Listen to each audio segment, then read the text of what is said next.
I'm Adam Laxalt, the former Attorney General of the state of Nevada. A few days ago, we presented to all of you. The mic's not working. You gotta hold it up. We presented to all of you that we would provide evidence of voter fraud in the state of Nevada. Now, how did we get here? Many of us were warning about the fact that the Democrats unilaterally, fundamentally altered our voting system inside 90 days. We warned that the state of Nevada was just simply not ready to give us a fully fair and secure election. We pointed out that this system that moved to mail-in balloting simply did not have enough checks in it.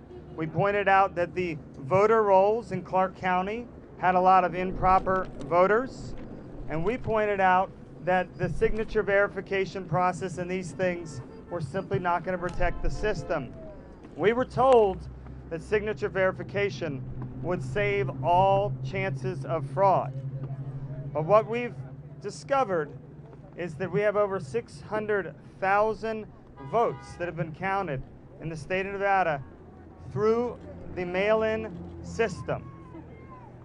This campaign has not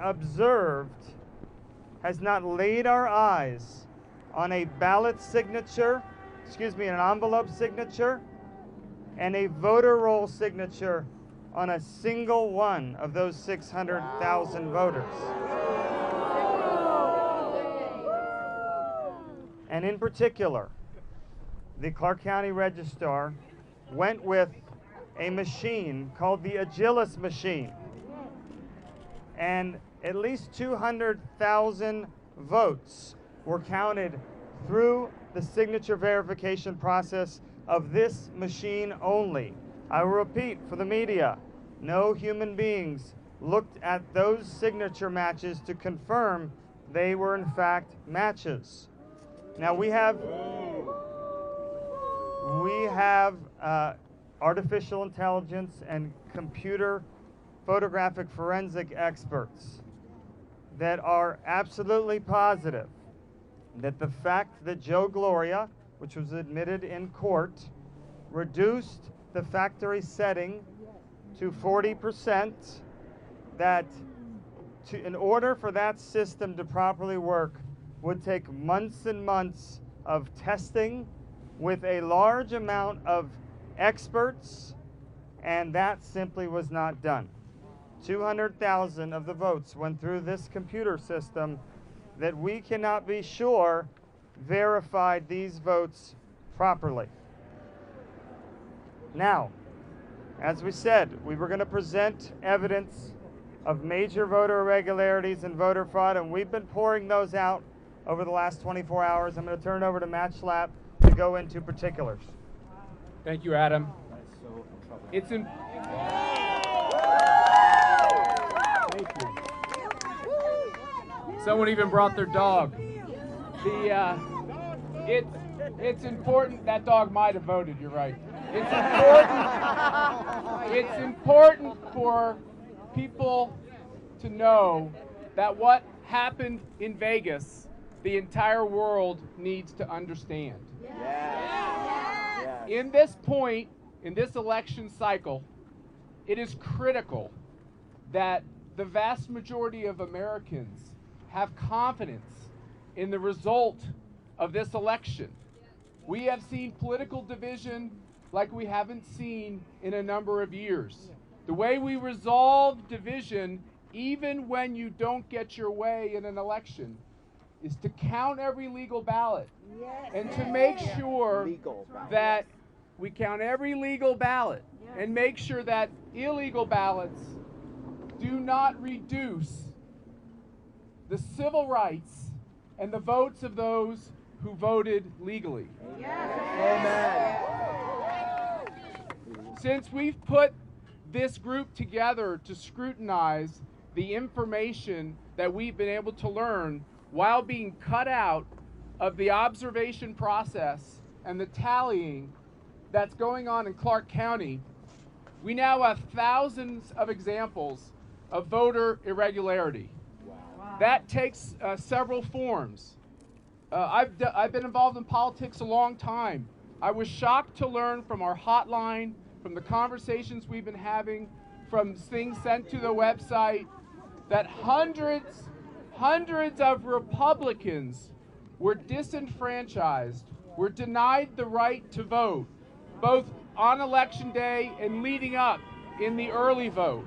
They were put through a process that proved impossible to satisfy in order to cast their legal vote.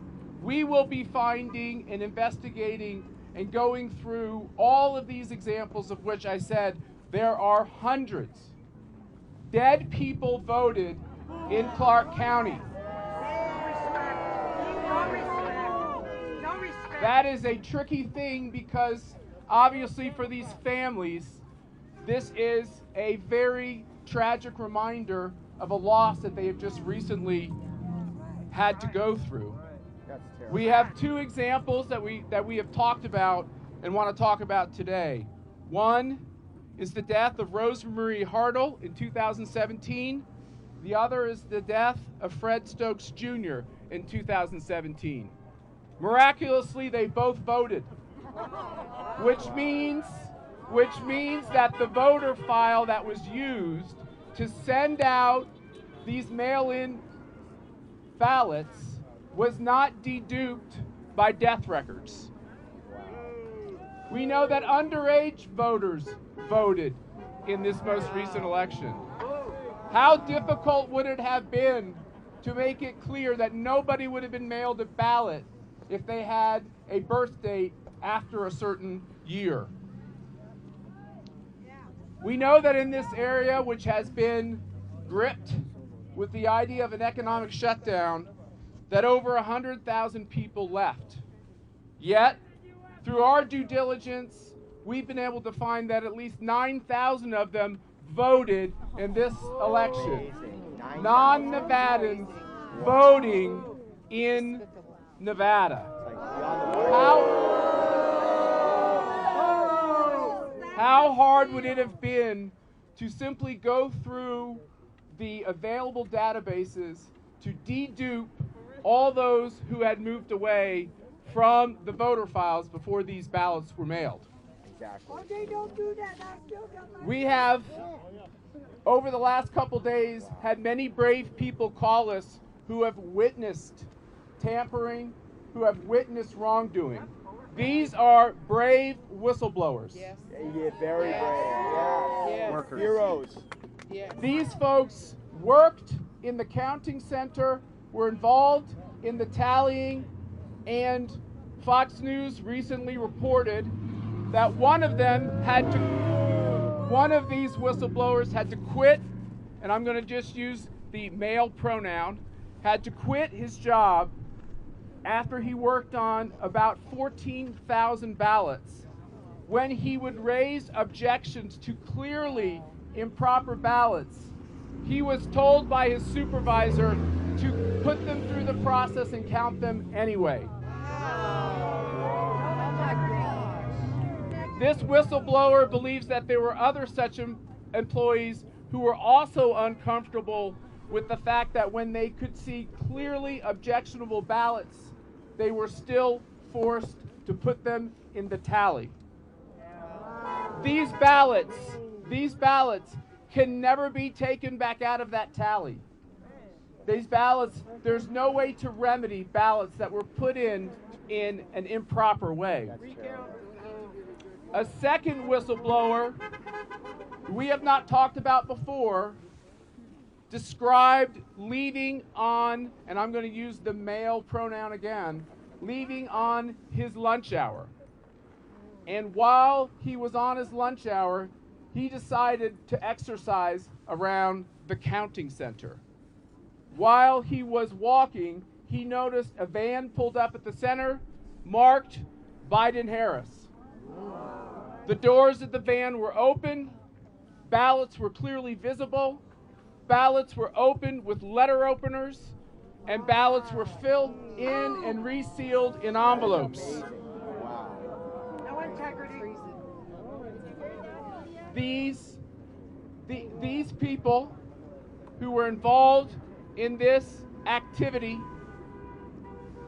then decided to create a human shield around what they were doing in the van. Treason. It's important for you to understand that as we are coming and making public, it's important for you to understand that as we are making this information public, we are on the outside looking in.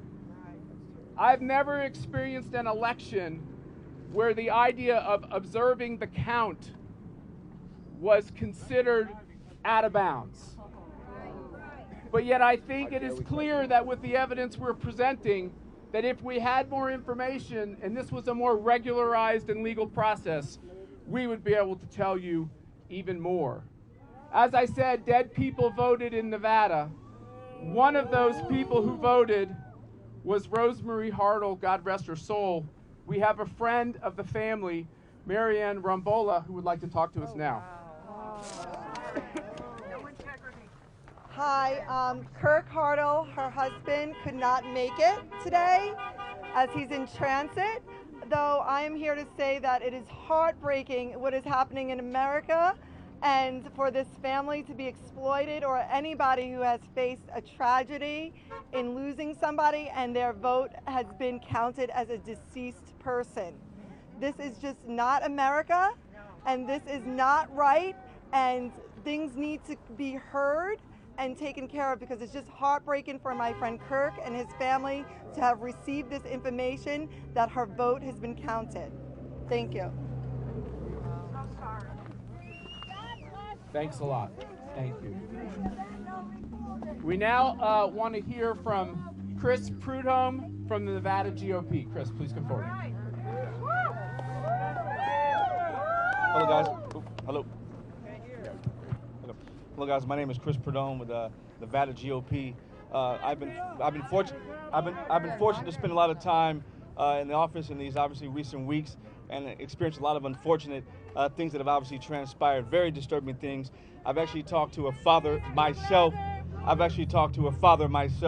of a 17-year-old son. He decided to call us at the office and explain to us that his son registered to vote but actually received the ballot at 17 years old. These are things that are unacceptable. The voter rolls need to be clean. There are numerous amounts of issues. You have 7,600 individuals who were entered in the national change of address, and those individuals we are actually verifying at this moment if they actually voted or not. You have 176,000 individuals who have left the state of Nevada. We're verifying that as well to make sure that correlates with any other information to see if they voted any other place. And what Matt said earlier, 9,000 individuals, a mailing address, who voted by mail in this election. We're also verifying that to see who did or did not vote. And some of it could be wrong, some of it could not be wrong. But the bottom line is this, folks.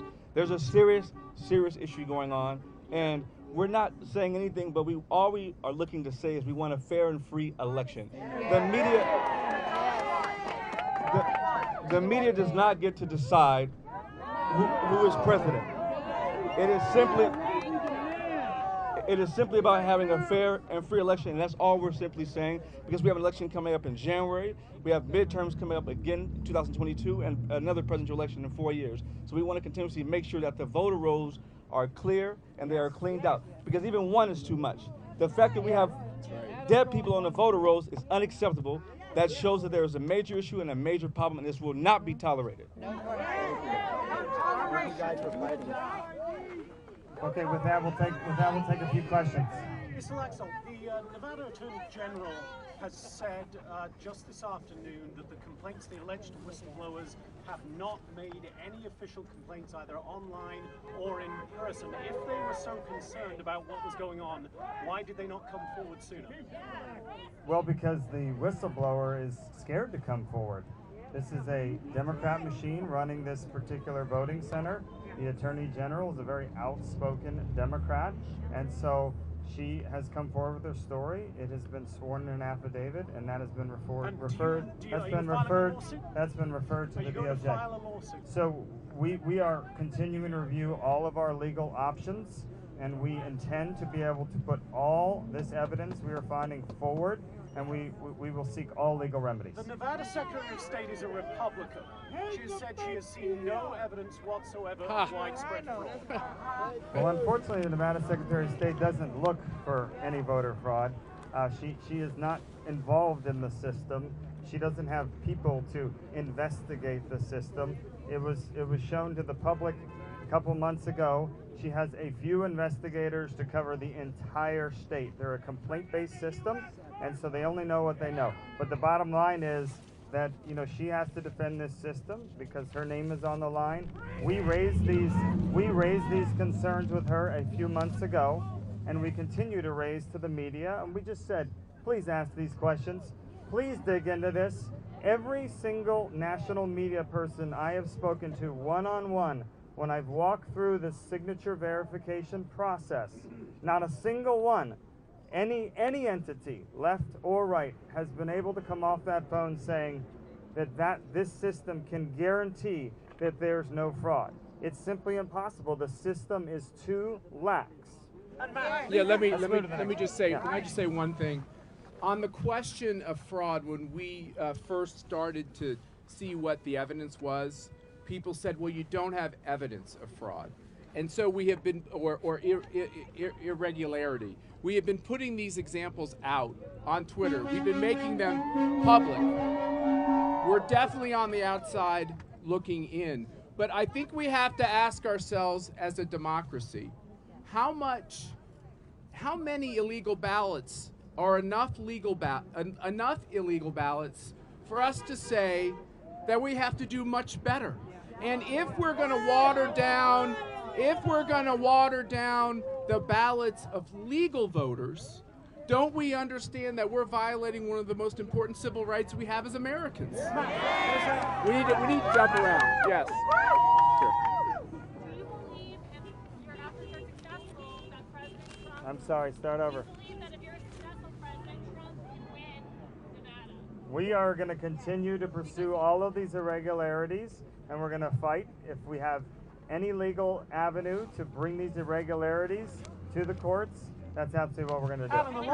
Now, to your specific question, which is what we're seeing out of the media now, which is, have we produced enough illegal voters to overturn their election?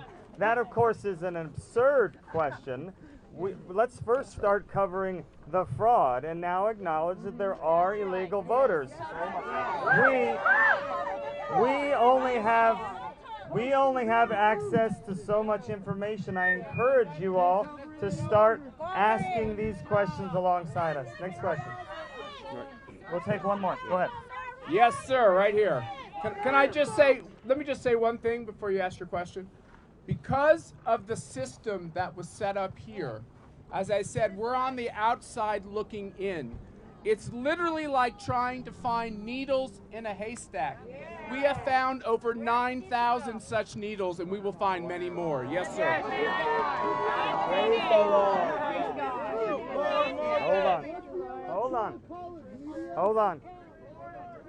Go ahead, sir. Go ahead, sir. Do you have any evidence at all that the Agilist machine is not working as it's... Here, Adam. As I said, we have spoken with experts in this arena. This is very important because no human beings look at a signature match. Once the machine matches it, no human beings will ever look at that again. And the two problems with the Agilist machine are, one, the setting was reduced, and experts are telling us once you reduce the setting, then the reliability goes out the window. And so we intend to push forward with that, and we intend to press that case. The second important thing, which thank you for prompting me, is this. This also came out in live testimony. The factory setting on the Agilist machine is supposed to be 200 DPI photo quality, okay? So the machine takes the picture of the written envelope and matches with the computer image. The image that is being used by the Clark County Registrar is below that 200 DPI setting. Not surprisingly, because it's using an antiquated DMV system that doesn't have the highest technology of photo image quality. We are in the process of ascertaining how significant that is, but we believe it casts doubt on a number of those signature matches. I can't tell you whether it's small or large, but here's our main point. We have 200,000 through that machine. We have another 400,000 plus through hand or through eye verification, okay? Human verification. We haven't been able to see those. I am positive if you all got to see those 600,000, you're going to see countless mismatches. And that makes perfect sense. Some of those will be fraud. Some of those will be people signing, attempting to just sign a loose cursive signature on an envelope, all right? Some will be innocent signature, that we all change our signature. The DMV file's 10 years old, and it's not going to look like a match. But please, ask these questions. Ask these questions of the registrar. What standard do the human verifiers use? How do they determine that these two matches are enough? And they will tell you there is no standard, and I hope you understand that means there is subjectivity in the system. You may look at two signatures and say, that looks like a match. The person sitting next to them may look at those and say, I don't think that's a match. Now, in a system that's open and transparent, we would be there and we'd be able to say, we don't think that's a match. And there'd be a process to challenge that. But the process that the Democrats created, we have no ability to observe or challenge any mail-in ballot signature verification. We'll take one more question. Go ahead. Adam, Matt, you mentioned... Let me just say, hold on, let me say one thing. We are here because we want to, in a transparent fashion, share the information we're learning. If we don't answer your questions today, we will be available to answer your questions, especially as we know more. Matt, you've had two. Thank you all very much. Lawsuits thrown out already. You're clutching at straws.